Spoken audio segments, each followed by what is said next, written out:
Get in here! Yes, my little lady!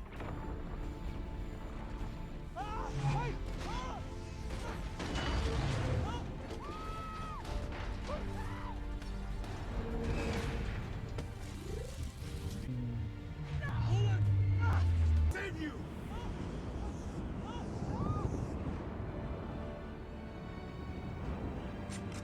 I stopped the time!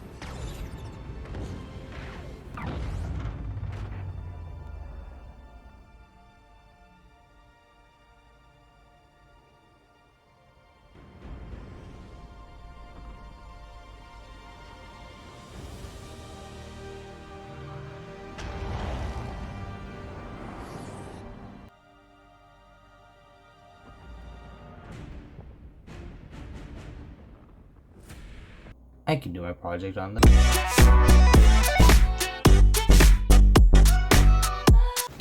If you are uncultured and never seen a single Transformers movie, I'll be giving you a brief plot summary. Basically, all Transformers movies consist of one thing and one thing only, and that is giant robots fighting other giant robots. The plot for Transformers The Last Knight picks up right from Transformers Age of Extinction, where Optimus Prime has left the humans and they've initiated a war against Transformers. The story of Transformers The Last Knight basically follows two people, Cade Yeager and Vivian Wembley, as they travel across the world trying to find a single wooden stick.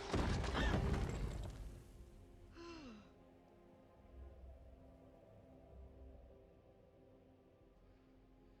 gotta be kidding me.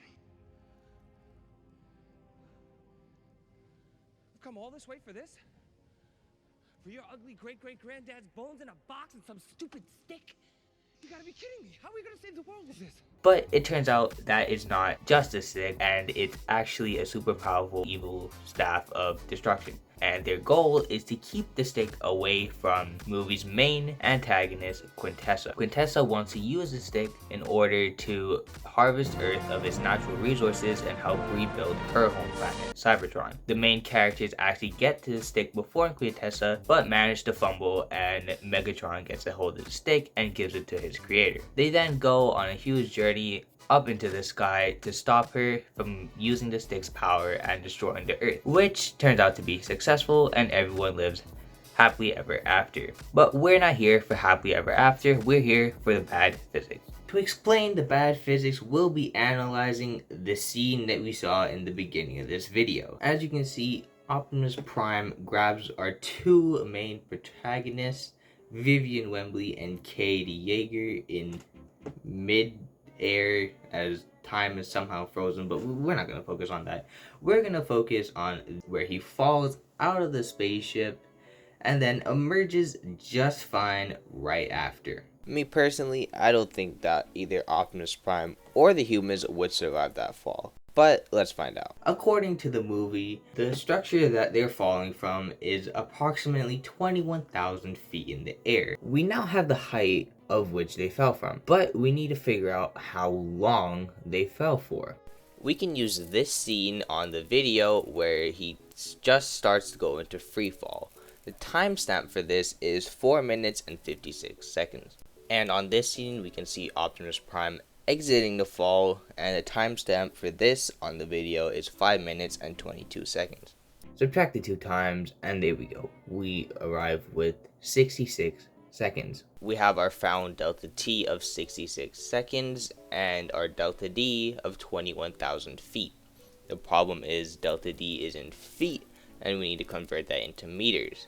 To do that, we divide it by 3.281, and we get 6,400.8 meters for our delta D. Now, in order to calculate how fast they fall, we need to use the equation V equals delta D over delta T. Subbing in our known values and putting it in a calculator, we get... As you can see, the velocity that we end up calculating is 96.98 meters per second, which is way faster than the speed of gravity. So to begin with, it's physically impossible for them to hit the ground within that time frame.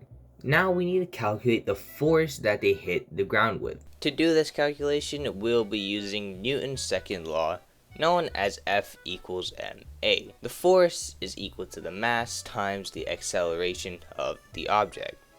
In this case, the acceleration will be the velocity that we just calculated. To do this, we will need the mass of what's falling. And in order to get the mass of what's falling, all we need to do is check into Google. I was able to find an alien robot who doesn't really exist actual mass within a matter of 10 seconds. And for the mass of Cade Yeager, I was able to find out that he is 80 kilograms and Vivian Wembley's mass of 56 kilograms. Adding our three masses together that we just calculated, that will give us a total mass of 4,436 kilograms. And we obviously have our velocity of 96.9818 meters per second. Plugging that into Newton's second law, F equals ma, after multiplying our two values, we end up with a force of 430,211.26 newtons of force. To compare that to the force required to break, let's say, a standard human bone, like the femur, would require 4,000 newtons of force. They're experiencing over 100 times the amount of force required to break the femur, which wouldn't even be possible to begin with. So, in conclusion, the humans do die. We know that the humans won't survive the fall, but will Optimus Prime? You might be wondering, how do we figure that out? Well, it's quite simple. We just figure out the tensile strength of what he's made of and calculate how much pressure it would take.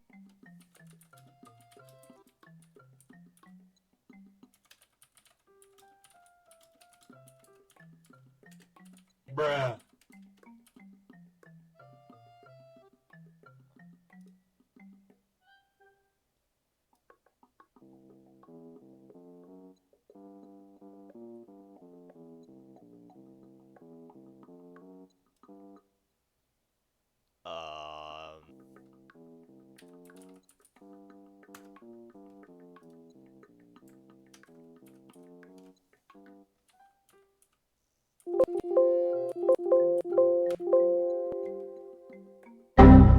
If we look closely on the periodic table, we can see that transformium does not actually exist.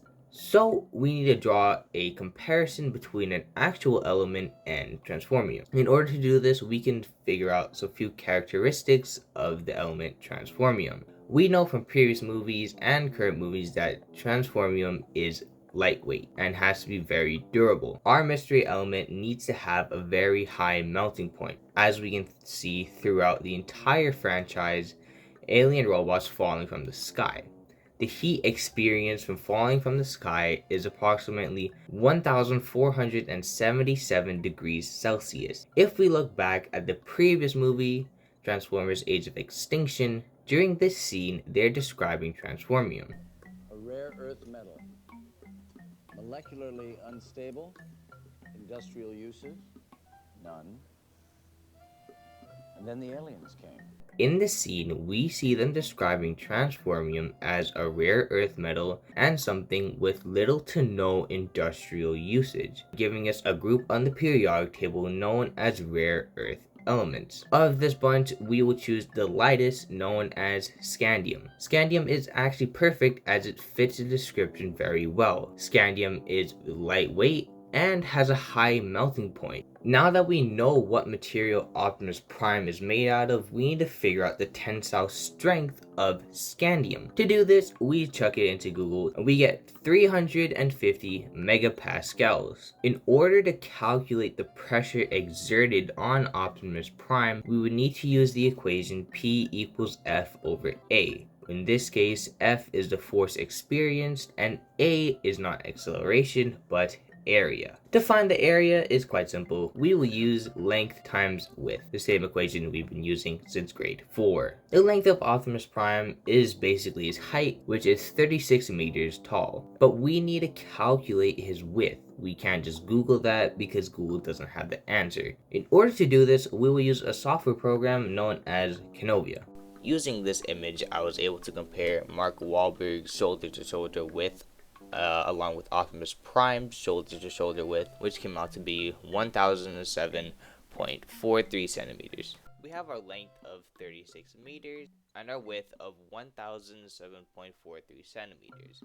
We need to convert that into meters in order for this to work, so we divide it by 100 and we get our width of 10.0743 meters.